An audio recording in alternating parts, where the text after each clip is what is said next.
तभी मम्मा चिड़िया कुकू से कहती है, कुकू बेटे, मैं तोते के घर जाती हूँ और आपके लिए कुछ ले आती हूँ। फिर चिड़िया तेज धूप में तोते के घर जाती है। तोते भैया, दरवाजा खोले, मैं टूनी हूँ।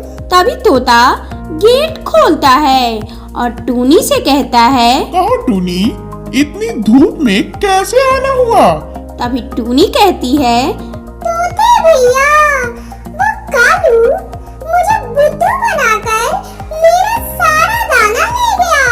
अब मेरे पास खाने को कुछ भी नहीं है और मेरा बेटा कुकू भूखा है। तभी मिट्ठू तोता चिड़िया से कहता है, चिड़िया, आपको उस शैतान कालू कौवे से सावधान रहना था ना।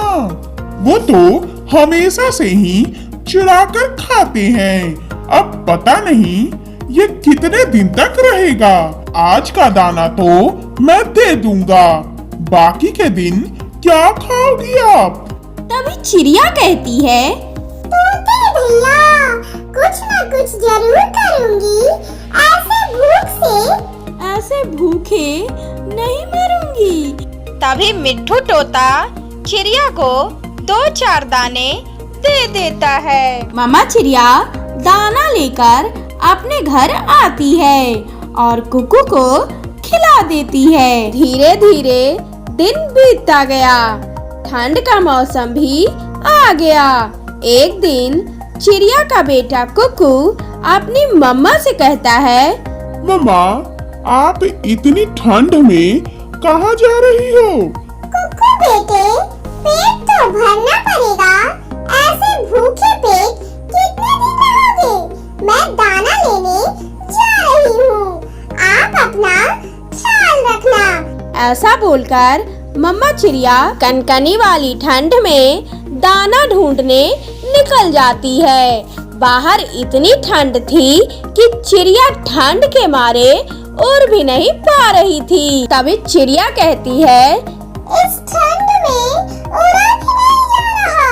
अब मैं दाना कैसे खोजूंगी? चिड़िया पास वाले बस्ती की तरफ जा ही रही थी कि अचानक से मम्मा चिड़िया बेहोश होके नीचे गिर जाती है। उस रास्ते से किसान की पत्नी जा रही थी। चिड़िया को गिरा देख किसान की पत्नी उसे अपने घर ले जाती है।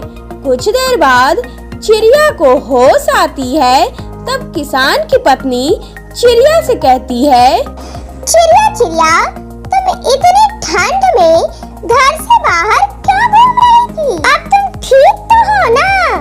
चोट तो नहीं लगी ना?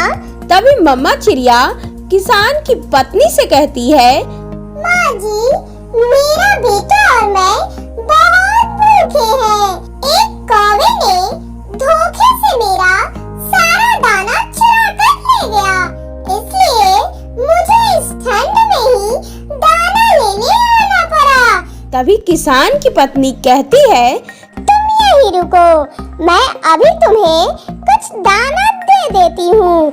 फिर किसान की पत्नी टूनी चिड़िया को ढेर सारा दाना दे देती है। तभी मम्मा चिड़िया किसान की पत्नी से कहती है, धन्यवाद माँ जी, आपका बहुत बहुत धन्यवाद। और दाना लेकर अपने घर चली जाती है।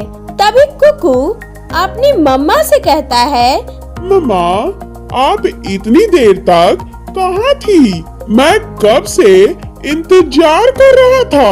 तभी चिड़िया अपने बेटे कुकू से कहती है, कुकू बेटा, ये देखें, कितना सारा दाना है। अब हम पूरी सर्दी चैन से गुजार पाएंगे।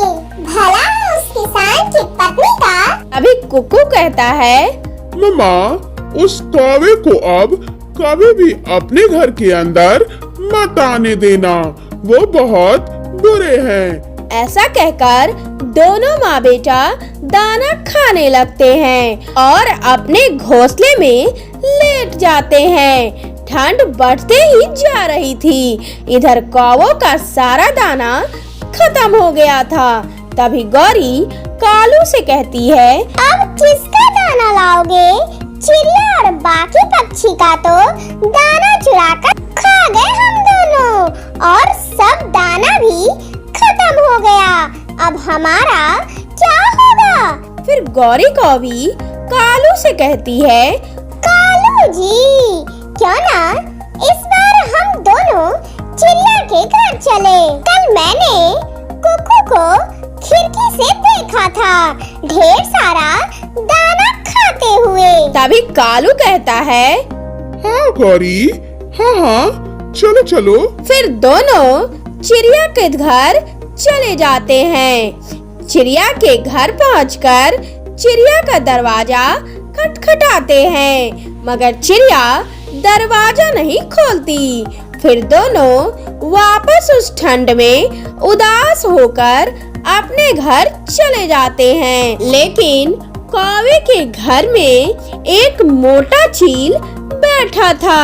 जब कालू गौरी वहां पहुंचे तो गौरी ने घर के अंदर मोटे चील को देखा। मोटे चील को देखकर गौरी बहुत डर गई।